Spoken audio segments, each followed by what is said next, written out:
Hello, Richard Verkley here once again with Ask the Experts, and once again we're here with Ken Pierce. And I'm really starting to enjoy this, Ken, because the questions we get, I think, resonate with a lot of people out there. And this one is, how do I be happy, or can I be happy? Is there a way to be happy? Well, it depends what you mean by happy. If a person says happiness means only pleasure and no pain, it's not possible unless you're heavily medicated or lying about it.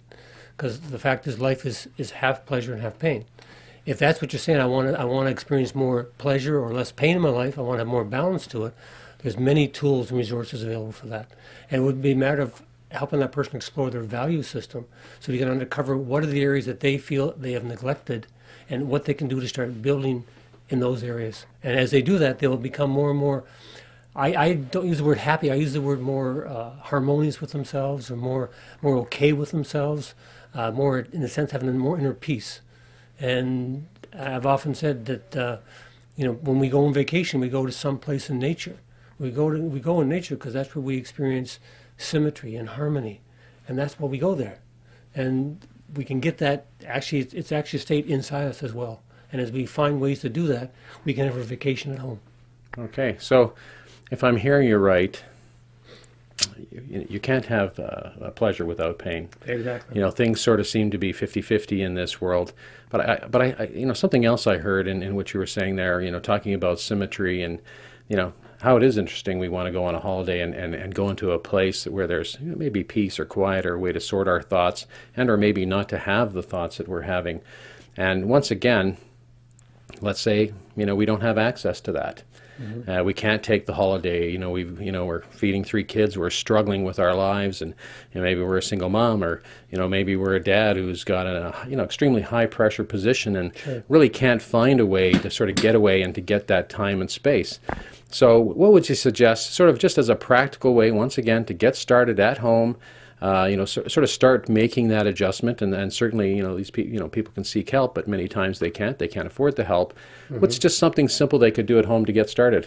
Oh, I would suggest something very simple, very practical, is set aside 15 minutes a day for you. And you go somewhere where you won't be disturbed, where you can just kind of be with yourself, take your favorite beverage, water, coffee, whatever, and just, in a sense, become very passive and thoughtful, and kind of go inside yourself and start counting your blessings. Your spiritual blessings, your mental blessings, your work blessings, your financial blessings, your social, family, health.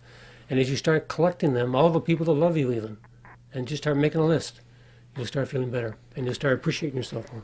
Okay, so what if I don't have any financial blessings in my mind? Well, I mean, I've had a client ask me that, and I said, what if you're actually a millionaire? And she said, what do you mean? I said, well, would you sell your left arm for $1 million? She goes, of course not. I said, well, you got 2. She said, no, but I want both. I said, there's $2 million. How about a leg?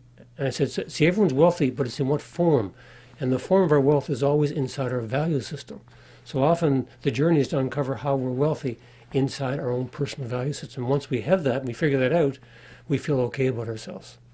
Okay, well, I hope you're all paying attention to that one, because I know a lot of people struggle out there, and I know life is tough. And in fact, right now, with the unemployment situation as it is across America, and sort of getting worse in a lot of places, I know a lot of people are struggling out there, and I think counting the blessings certainly make a lot of sense, because in the end, these material things that we hang on to, or maybe, these are my words, not Ken's, could be a boat anchor around your neck. You're so worried about them that these, in fact, are not the things that you just said to count as blessings. You didn't say count my car, Mm-hmm. count my house. Exactly. You said, count the ones who love you, and the things that really make a difference in your life. So I'd like to thank you for that, Ken. I think that'll make a big difference for people. Thank you. You're welcome. My pleasure.